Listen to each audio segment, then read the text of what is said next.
সুপ্রভাত আমার প্রিয় পরিবার, তোমরা সবাই কেমন আছো? আশা করি সবাই খুব ভালো আছো, সুস্থ আছো, আর আমিও খুব ভালো আছি। কোচবিহার জেলা থেকে আমি সুস্মিতা আবারও চলে আসলাম তোমাদের সামনে খুব সুন্দর একটি ভিডিও নিয়ে। তার আগে তোমাদেরকে বলে নিই, আজকে কিন্তু আমার এখানে দুদিনের ব্লগ আছে। সরস্বতী পুজোর ব্লগ আছে কালকের, আবার তার আগের দিনের ব্লগ আছে। তো সকালে উঠেই কাপড় চোপড় শুকোতে দিচ্ছি। তার কারণ হচ্ছে আমাদের ওষুধ উঠে পড়েছে, মানে শেষ আর কি। তো কাপড় চোপড় যা আছে কাচাকুচি করে দেওয়া হয়েছিল। তার আগের দিন এই কাপড়গুলো কেচে দিয়েছিলাম। মানে এই বারান্দার মধ্যে একটা বস্তা রাখি, যেখানে পাঠা মুছে আমরা উঠি, ওই বস্তাটা কেচে দেওয়া হয়েছে। তারপর হচ্ছে ঘরের মধ্যেও যে আছে পাপোশগুলো, ওগুলোও কেচে দিয়েছিলাম। কারণ যেহেতু রোদ নেই, তাই দুদিন আগেই ধুয়ে দিয়েছিলাম, যাতে আর কি এইভাবেই শুকিয়ে যায়। তো এখনও ভেজা আছে, আজকে নিয়ে দুদিন হলো, তো এর জন্যই শুকোতে দিলাম। কিন্তু তারপর একটুখানি ভালোই রোদ উঠেছিল, বস্তাটা শুকিয়ে গেছে, কিন্তু ওই পাপোশটা আর শুকায়নি, কারণ ওটা বেশি মোটা ছিল। তো ওটা ঘরে আর কি পাতার পাপোশ। আর এদিকে আমার বরের এই যে দুটো দেখতেই পাচ্ছ সোয়েটার শুকোতে দিলাম, ভিজা ভিজা ছিল। আর হচ্ছে আমার সোনামার কম্বল একটা, এই কম্বলটাও কেচে দিয়েছিলাম কালকে, শুকায়নি। তারপর আমি বাসন কোসন মাজলাম, বাসি বাসন মেজে আমার সোনার রোজ দিনে যে কাপড় থাকে সেগুলো মাজলাম। আজকে অনেক কাপড় কেচেছি, তার কারণ কালকে আমি ওকে রাতে না প্যাম্পাসটা পরাইনি। রোজ রোজ না প্যাম্পাস পরাতেও কেমন লাগে, কারণ বাচ্চাদের দেখবে যত প্যাম্পাস কম পরা যায় ততই ভালো। কিন্তু শীতকাল জন্যই আর কি পরাচ্ছি, এতবার হিসু করে বারবার উঠে না চেঞ্জ করা অসম্ভব হয়ে যায়। আর তার থেকেও বেশি হচ্ছে ও তখন ঘুমাতে পারে না আর কি ঠিকঠাক করে, বারবার হিসু করে দিলে। এর জন্যই প্যাম্পাসটা পরালে দেখি ভালো ঘুমায়। তো আজকে অর্ধেক রাতে খুলে দিয়েছিলাম, তারপর থেকে যে হিসু করেছিল তাই অনেক কাপড় চোপড় বেরিয়ে গেছে। ওগুলো আর কি একটা গামলার মধ্যে রাখলাম, যে ড্রামের মধ্যে রোজ দিন রাখি। তারপর বাকি কাপড় চোপড় আবার কাচলাম। তো এদিকে তারপর রান্না বান্না বসিয়ে দিয়েছি। রান্না করব সয়াবিন আলু তরকারি করব, তার সাথে বেগুন টুকরো টুকরো করে কেটে ভাজা করব। আর হচ্ছে আমার মেয়ের জন্য আলু ভাজা, ও আলু ভাজা খেতে খুব ভালোবাসে। তাই বেগুনের মধ্যে ধনেপাতা দিব জন্যই ধনেপাতা নেওয়ার জন্য আসলাম। ধনেপাতা তুলে তারপরে যে নিয়ে যাচ্ছি এখন ধনেপাতা। ভাজাটা বসিয়ে দিয়ে এসেছি, আর সয়াবিনের তরকারিটা নামিয়েছি, তো তোমাদেরকে একটুখানি দেখাই। তো এই যে দেখতেই পাচ্ছ, এখানে একটুখানি শুকনো লঙ্কার গুঁড়ো দিয়েছি, মানে যেটা আর কি শুধু কালার হয়, একটুখানি দিয়েছি যাতে দেখতে খারাপ না হয়। তো তারপর দুপুরের খাওয়া দাওয়া করে নিয়েছি। খাওয়া দাওয়ার পর এখন কিন্তু সন্ধেবেলা। আর আজকে আমার বাবা এসছে আমার সোনামাকে দেখার জন্য। বাবা বলছে আর কি কয়েকদিন ধরেই বলছে আসবে আসবে, সোনামাকে নাকি দেখতে ইচ্ছে করছে, তাই আজকে এসছে। আর তার সাথে আমার ঠাকুরদাদা তো হাতের কাজ পারে খুব সুন্দর, তাই একটা আর কি চাল ঝাড়ার জন্য যে কুলাগুলো হয় ওগুলো বানিয়েছে, তো বাবা নিয়ে এসছে আজকে। আর তার সাথে আমাদের এবার নাকি শশা লাগিয়েছে, তাই বাবা অনেকগুলো শশাও নিয়ে এসছে। আর এদিকে হচ্ছে নিয়ে এসে হচ্ছে এমনিতেই খাবার আর কি, নিমকি নিয়ে এসে, তারপর বিস্কুট। তো এদিকে বাবাকে এখন লুচি করে দিচ্ছি, কারণ বাবা তো ভাত টাত এসব খাবে না, আমরা সাদা তরকারি খাই, তাই বাবাকে লুচি তার সাথে সুজি আর কি দেবো। তো যে লুচি ভাজলাম, ভেজে বাবাকে খেতে দিলাম। তো বাবা তারপর আমার সোনামা খেলো বসে আগুনের পাশে। তারপরে যে বাবাকে দিব পালং শাক, তাই আমার বর পালং শাক তুলছে। আমাদের তো খাওয়ার লোকই নেই, আর আমাদের বাড়িতে তো অনেক লোক, তাই শাক তুলে দিচ্ছে, সবাই খেতে পারবে।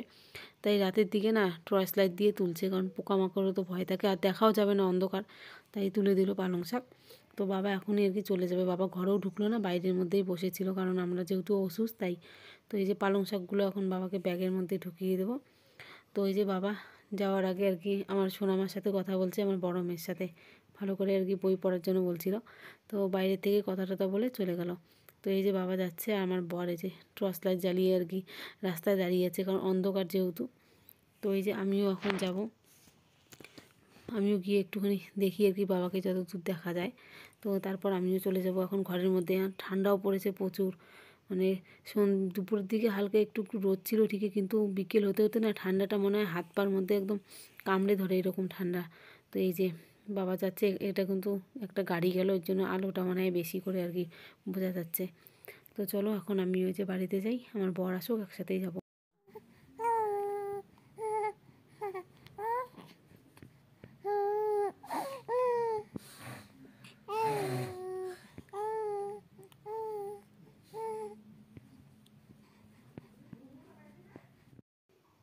দেখতেই তো পারলে বন্ধুরা আমার সোনামা কীভাবে কথা বলছে, তোমাদের আজকে দেখালাম।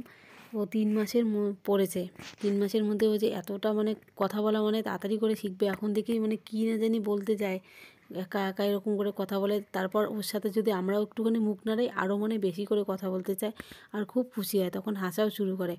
তো তারপর আমি রান্নাঘরে এসে আর তোমাদেরকে একটুখানি দেখালাম কীভাবে কুয়াশা পড়ছিল সন্ধেবেলার দিকে বাবা যাওয়ার পরে। তো তারপর আবার সকালবেলা থেকে আবার ভিডিওটা আমি শুরু করলাম। তো এই যে সকালবেলার দিকে আজকে আবার হবে পর্দা, দরজার পর্দাগুলো সব খুললাম। এই পর্দাগুলো ধুলেই আমাদের সমস্ত কাপড় চোপড় ধোয়া শেষ। তো পর্দাগুলো আমি এখন যে ভিজিয়ে রাখবো। বাসি বাসনগুলো মাজা কিন্তু আমার হয়ে গেছে, সব বাসি কাজ টাজ। তো তারপরে যে পর্দাগুলো এখন ভিজিয়ে রেখে আমি কিন্তু এখন স্নান করব। পর্দাগুলো মা কেচে দেবে, গরম জলে একটুখানি ভিজিয়ে রাখছি, তাহলে আর কি নোংরাটা ভালো করে বেরিয়ে যাবে আর পরিষ্কারও হবে। তো আজকে আমার যে ঠাকুমা শাশুড়ির আবার মানে চলে এসছে, মঙ্গলবারের দিন কিন্তু শ্রাদ্ধ হবে আর কি। তো আজকে তো হচ্ছে রবিবার, আজকে আবার সরস্বতী পুজো, তাই সকাল সকাল ঘুম থেকে উঠে পড়েছি সবাই। আর আমার মেয়ে যাবে হচ্ছে স্কুলে, আমাদের বাড়ির পাশে যে প্রাইমারি স্কুল আছে ও তো ওই স্কুলে পড়ে, ওই স্কুলে যাবে। কারণ ও যেহেতু ছোটো বাচ্চা, আর আমাদেরও কিন্তু ওইভাবে একদম ওষুধ লাগে না, তোমাদের আগেও বলেছি। কিন্তু যেহেতু খাটতে হয় তাই আর কি, মানে খাটাটাই আর কি ভালো, যেহেতু আমার কাকা শ্বশুর আর কি মুখ এখন দিয়েছে, এর জন্যই আর কি আমরা 13 দিনই আর কি ওষুধটা খাটলাম। তো আমার মেয়ে যাবে, কিন্তু ওকে বলেছি অঞ্জলি দিতে না, আর কিছু আর কি প্রসাদ টসাদ ওখানে খেতে না, ও এমনিতেই ঘুরে চলে আসবে। কারণ ও যেহেতু ছোটো বাচ্চা, সবাই শাড়ি পরে ঘুরবে, ও বাড়িতে থাকতে চাইবে না তাই। তো ওই যে ওকে আর কি স্নান টান করিয়ে দেওয়া শেষ। স্নান টান করে ও ঘরের মধ্যে আছে, ওর বাড়ির পাশে বান্ধবী আসবে, ওদের সাথেই যাবে আর কি। তো এদিকে আমি এই যে এখন গ্যাস ট্যাসগুলো মুছে নিচ্ছি। আমার কিন্তু স্নান করা হয়েছে, স্নান করে সোয়েটারটা আমি পরে নিয়েছি, চুল টুল এখনও আঁচড়াইনি। গ্যাসটা আগে মুছে নিই, মুছে টুছে তারপর এদিকে ভাতের জল বসিয়ে দেবো, বসিয়ে দিয়ে এদিকে আবার রুটিও করব। কারণ ভাত হতেও তো একটু সময় লাগবে, আমার মেয়েকে আর কি রুটি খাওয়াবো, আর আমরাও একটু রুটি খাবো চা দিয়ে। তারপর এদিকে ভাতও হবে বলতে পারো, এদিকে রুটিও হবে, একবারে দুটো কাজ আর কি। তো তারপর আমি এদিকে চুলে চিরুনি করব, ক্রিম ট্রিমও মুখের মধ্যে লাগাবো। তো এই যে তারপর একবারে রান্নাবান্না নিয়ে আবার আসলাম। মেয়েকে কিন্তু স্কুলে দিয়ে এসেছি, তো ওকে আবার নিয়ে আসতে হবে। তার কারণ হচ্ছে ও কিচ্ছু খেয়ে যায়নি, ও বিস্কুট আর জল খেয়ে চলে গেছে, মানে চলে এসছে ওর বান্ধবী, বুঝতেই পারো বাচ্চারা কেমন থাকে। তারপর আমার তাড়াহুড়ো লেগে গেছে, ওকে রেডি করে দিলাম, লেহেঙ্গা পরে গিয়েছে, তোমাদেরকে দেখাবো এখন, ওকে একটু পরে আনতে যাবো তখন। তো আজকে আবার আমার ননদরাও আসবে, আমার ভাগ্নি আর কি এখানে এসে অঞ্জলি দিবে। আমাদের বাড়ির পাশে আমার মামা শ্বশুরের বাড়িতে সরস্বতী পুজো আছে, ওইখানে যাবে। আর আমার ননদরাও যাবে, যে আমার ঠাকুমা শাশুড়ি যে মারা গেছে, ওই শ্রাদ্ধেতে সবাই একসাথে যাবো, তাই আসবে ওরা, এসে আর কি থাকবে 2 দিন। তো তোমাদের একটু পরে দেখাবো আমার সোনামাকে। তো যাওয়ার সময় তো ভিডিও করতে পারিনি, ওর কীভাবে সেজেছে সেটাও দেখাতে পারিনি, কারণ এদিকে আমার ছোট্ট সোনামার কান্নাকাটি, আর এদিকে ওর হচ্ছে সাজগোজের তাল, মানে কী করব না করব নিজেও বুঝতে পারি না, এরকম অবস্থা। তো এদিকে এই যে এখন শাক রান্না হচ্ছে আর কি, পালং শাক আমাদের ক্ষেতের, মা তুলে নিয়ে এসে, তো শাক টাক রান্না করে তারপরে এই যে মেয়েকে নেওয়ার জন্য চলে এসেছি। তো এই যে দেখালাম তোমাদের সরস্বতী ঠাকুরটা, আর যে আমার মামা শ্বশুরের বাড়িতে যে পুজো হচ্ছে, তো দূর থেকে একটুখানি ভিডিও করলাম। তারপর চলে আসলাম এই যে মেয়েকে নেওয়ার জন্য। তো স্কুলে দেখতেই পাচ্ছ এখনও পুজো হয়নি, আর ব্রাহ্মণ অনেক দেরি আছে, কারণ যেহেতু এবছর সরস্বতী পুজো নাকি 2 দিন পরে। তো এই যে বন্ধুরা যাচ্ছি মেয়েকে নিয়ে, এই যে আমার মেয়ে এদিকে দেখা যাচ্ছে না ওকে, আর এই যে মা লাইন পার করে ওখানে আর কি মশারি দিয়েছে, মশারিগুলো ওইদিকে রোদ আছে, তো রোদটা ভালোভাবে তাহলে মশারিগুলো শুকাবে, এর জন্য আর কি মশারিগুলো শুকিয়ে গেছে। এদিকে মশারিগুলো নিয়ে আসলাম, এই যে 2টো মশারি আছে, নিচে একটা আছে। আর এই যে আমার সোনাই দেখো খেলতে খেলতে দেখো এদিকে। তো চলো, ও আবার যাবে একটু পরে, অনেক দেরি আছে ব্রাহ্মণ আসা, তো বললাম কিছু খেয়ে তারপর আর কি আবার যেতে। তো চলো তোমাদের সাথে পরে আবার কথা হচ্ছে, এখন সবাই মিলে খাওয়া দাওয়া করবো। তারপর আবার সন্ধেবেলার দিকে চলে আসলাম, আমার ননদরা নিয়ে এসে মিষ্টি। তো চলো এখান থেকে একটা রসগোল্লা খাবো, চা খেয়ে নিলাম, এখন ওই যে রসগোল্লা খাই একটা। আর আজকের ভিডিওটা এখানেই রাখলাম, কেমন লাগলো অবশ্যই জানিও কমেন্টে, পারলে লাইক করে দিও।